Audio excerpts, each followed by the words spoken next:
आने वाले थे। पूरे कानपुर शहर में टिकट को लेकर मारामारी शुरू थी, लेकिन सबसे ज्यादा चर्चा में वार्ड नंबर 40 की सीट थी। वो इसलिए क्योंकि इस बार वहां की सीट महिला के लिए आरक्षित थी। अब सवाल ये था कि चुनाव लड़ेगा कौन। इससे पहले ठाकुर साहब वहां से पार्षद थे और इस बार उन्होंने अपनी पत्नी सीमा ठाकुर को टिकट दिलवाई और ठाकुर साहब की शान के कारण सीमा जी ने 20,000 वोटों से चुनाव जीत लिया। अरे बधाई हो सीमा भाभी, अब तो आप वार्ड की पार्षद बन गई हैं। अब तो हमारे काम आप ही करवाएंगी। अरे ये तो सिर्फ नाम की पार्षद बनी है, वो तो महिला सीट आ गई, वरना पार्षद तो मुझे ही बनना था। अब भले ही चेहरा इसका होगा, लेकिन पावर तो मेरी ही होगी। अरे वाह भाई साहब, क्या दिमाग लगाया है आपने भी। आइए आप लोग, खाना लगा दिया है सबके लिए।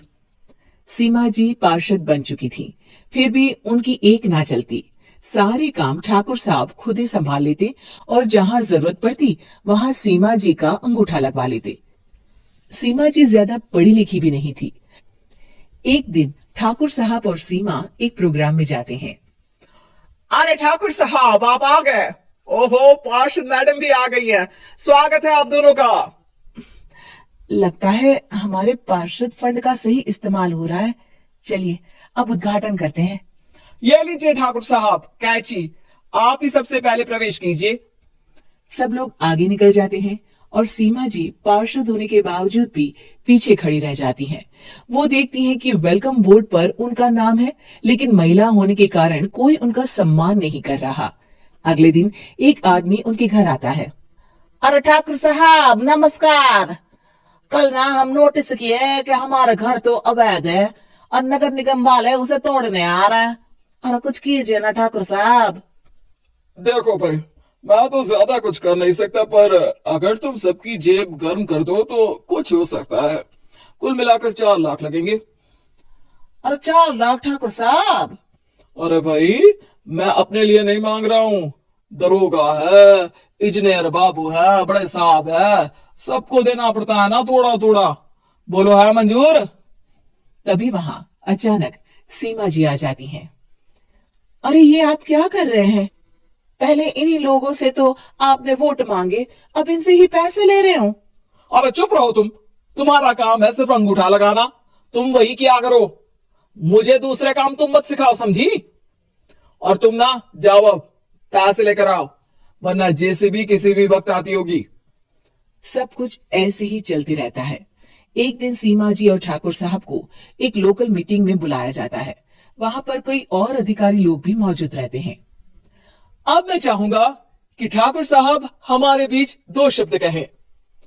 मेरे प्यारे भाइयों और बहनों, आज मेरा सौभाग्य है कि मैं आप सबकी सेवा दिन रात कर पा रहा हूं।